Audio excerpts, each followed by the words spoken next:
Bana Naimana, hongera kwa mchezo mzuri lakini pole kwa matokeo. Nashukuru, ndio football. Ilikuwa ngumu kiasi gani kufanya save ngumu kama zile lakini pia kuweza kuruhusu bao tatu kwenye mchezo kama wa leo? Kisaikolojia nilikuwa nimejiandaa, tunajua ubora wa Yanga, tunajua ni timu nzuri. Nilikuwa najua kinachotokea tu, kama itatokea kweli tutashambuliwa, na kama kipa nia yangu ni kuokoa.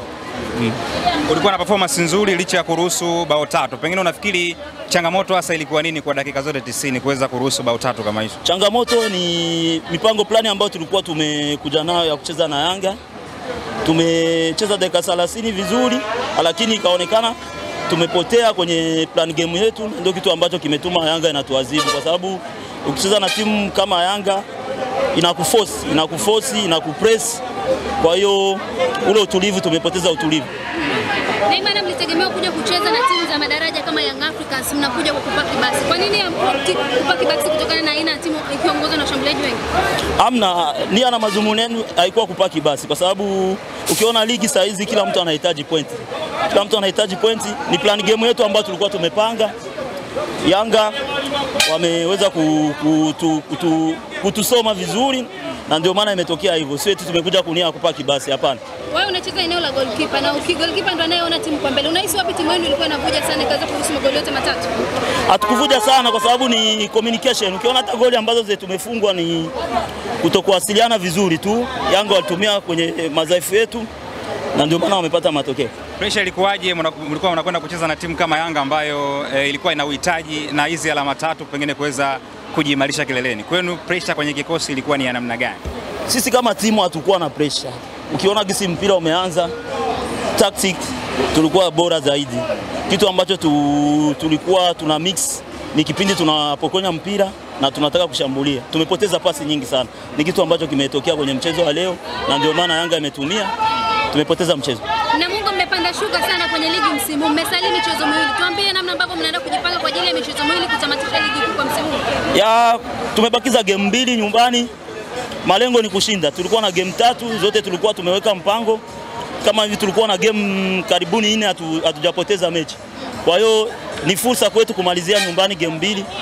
Tunaamini tutashinda na kuweza kumaliza nafasi nzuri. Huu ni msimu wa namna gani kwako binafsi? Msimu hakuwa vizuri kwa upande wetu, kwa sababu na Mungu hatujazoea kucheza sehemu za pressure kama kugombania kushuka daraja au kucheza playoff. Kwa hiyo na imani ijayo itakuwa bora zaidi.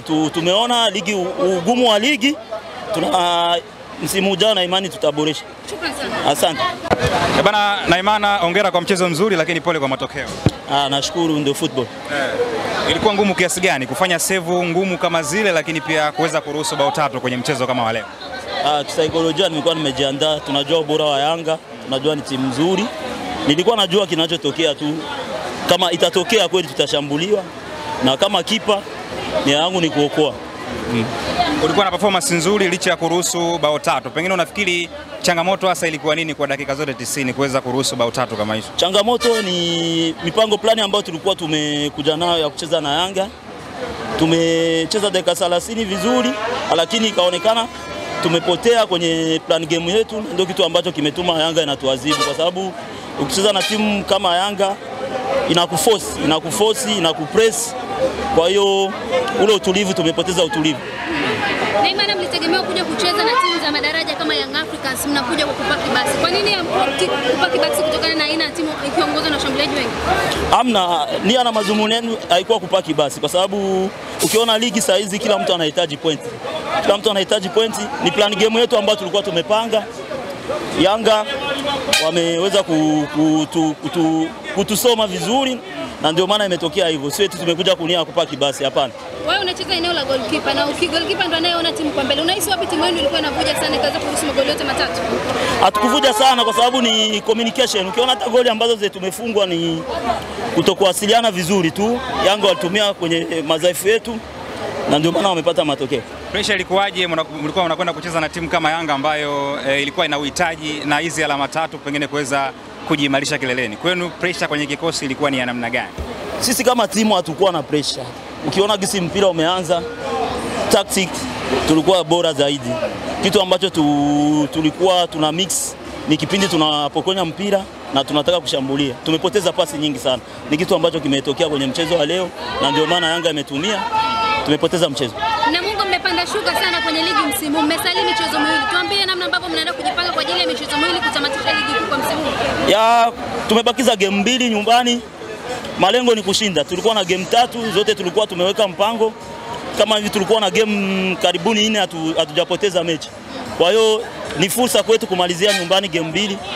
Tunaamini tutashinda na kuweza kumaliza nafasi nzuri. Huu ni msimu wa namna gani kwako binafsi? Msimu haukuwa vizuri kwa upande wetu kwa sababu Namungo hatujazoea kucheza sehemu za pressure kama kugombania kushuka daraja au kucheza playoff. Kwa hiyo na imani ijayo itakuwa bora zaidi. Tumeona ligi ugumu wa ligi, msimu ujao na imani tutaboresha. Shukrani sana. Asante.